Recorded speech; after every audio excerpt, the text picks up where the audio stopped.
Alright. So first thing you want to do is apply the glue to the surrounds. I usually use Elmer's glue because it has a long setup time so that you can adjust the voice coil without having to be in a rush to get it centered right away. So, and I've never had an issue with like dampness or anything really destroying the Elmer's glue. Like for the Elmer's glue to really lose its strength, like the voice coil, like the surround would have to be wet, completely wet, and I'd be more worried about damage than the glue. So anyway, I use Elmer's glue. So apply the Elmer's glue around the surround, but not too much, because what's going to happen is when you press down the ring, it's going to squirt up around the surrounds, and if you're not careful and you leave it, it'll dry and hold the ring in place. It's not the end of the world. The plastic, I usually put a little bit of water around the edges on the surround, on the ring, so that it dilutes the glue a little bit and it doesn't really get that tacky on the ring. But it'll still dry and it'll still come loose, and it's not the end of the world if it happens, but it's just an extra. If you just do a light coating and when you squeeze down, it doesn't squeeze too much around the edges to grab the ring. So just be careful of that. So you put the ring on, and then 3 bolts. Retainer.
Alright, you want to tighten it down enough so that it's snug, but you can still shift the ring around to, center the voice coil.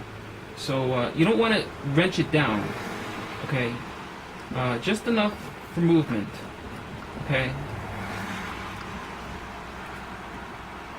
You don't have to go crazy.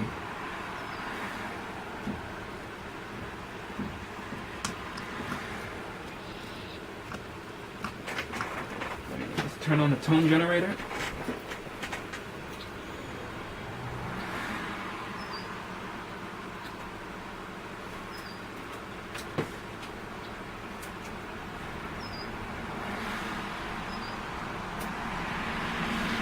Oh, before that, actually, you should, before you turn on the tone generator, just give it a quick test to make sure that the coil isn't completely rubbing like right off the bat. Because if it's too rubbed, if the voice coil is rubbing up against the motor, it won't even move, and it'll throw you off because you'll be turning up the volume on your amplifier to try and get it to hear a 40 hertz tone, and the whole thing is rubbing up against the motor structure and not even making a noise, and you could just completely fry your voice coil and completely accidentally.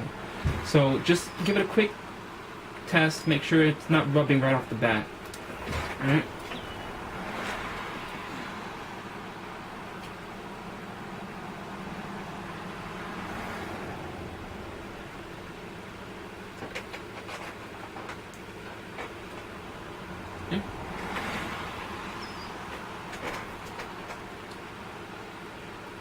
Perfect. Running a 40 hertz tone, no rubbing.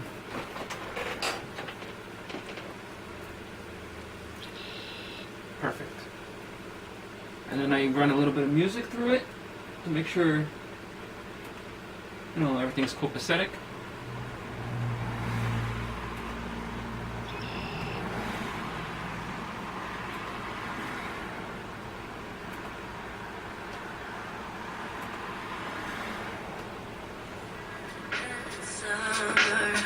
I usually prefer a little more bassy music because it'll tell you right away that something's not right, or you know, with the bass beats.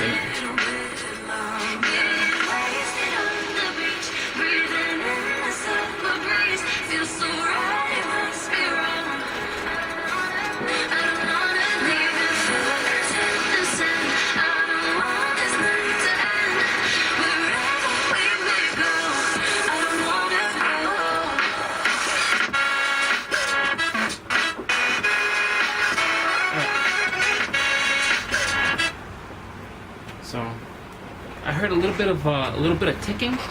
And what's happening is that the surround is slapping the ring. But when you take the ring off, it should that little bit of ticking from the surround slapping the ring should go away. But the voice coil is centered and it's ready to, you know, just let the Elmer's glue set up. Take about an hour and a half, and you're ready to go.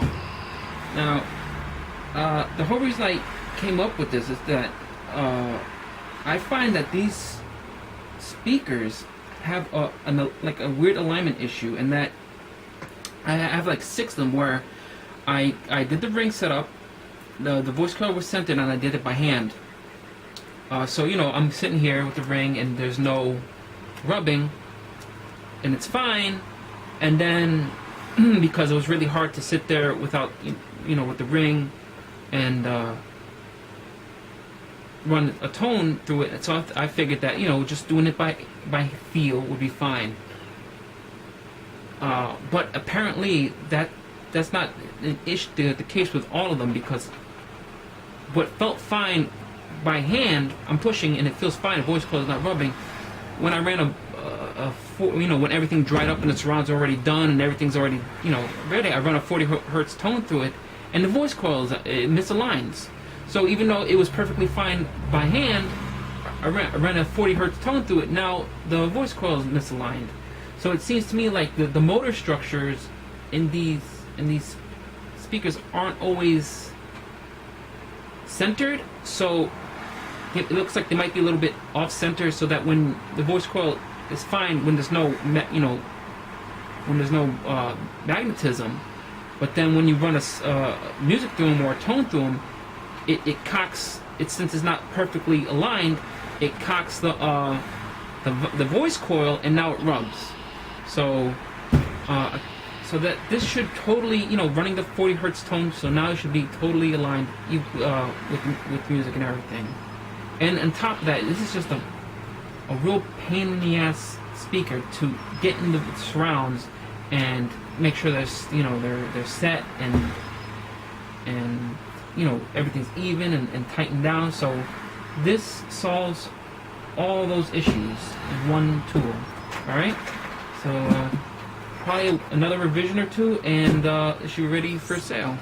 Thank you.